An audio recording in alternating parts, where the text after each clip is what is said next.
Hi guys, right now this is JDV Vehicle Trading, the top salesman. And we're going to Tinapak River. Kasama namin si Ate Janine Berdin. Ate Janine, ilang oras ang biyahe? Ay, ilang oras ang lakad? 30 to 45 minutes daw going to Tinapak. Trekking to. Like you see here, ayan o. Isa na yan sa mga riverbed. Yan na yan, si Kurt. Kasama natin si Nina, si Cassandra, si James. Punasin yung iba. Oh guys, tara na! Ayan, hinihintay pa namin nandun si Tito Ega. Thank you Tito Ega, Francisco Cotor for making this happen. Kala ko meron kaming bigla ang bulinaw pero nag-cancel yung mismong kausapin at the same time. Bigla kasing nag-back out or hindi pwede yung sasakyan na yan. Ayan na sila. Yung couple na si Jay tsaka si Ann. Ayan na guys. Dali. Nauna lang ako.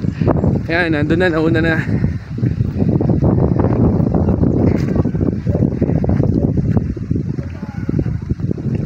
This is Tinapak River guys, you know.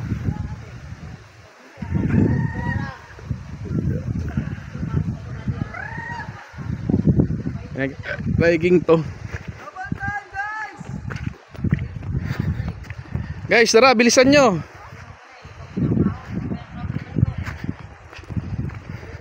Grabe guys, alam niyo yung rock formation dito is natural, mga God's creation. Itong mga makikita natin na mga, nakikita nyo ba yung mga malalaking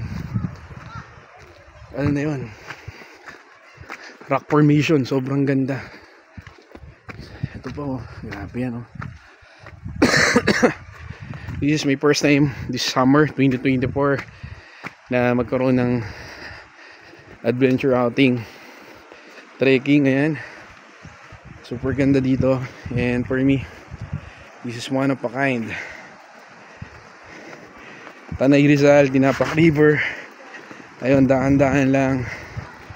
Ayan, papapicture na si brother Lebs. Ayan, ganda ng mismong ano, location, no? Ayan, no? Brother Levy. Ayan.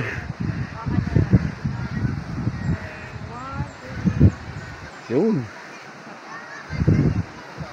Panalo.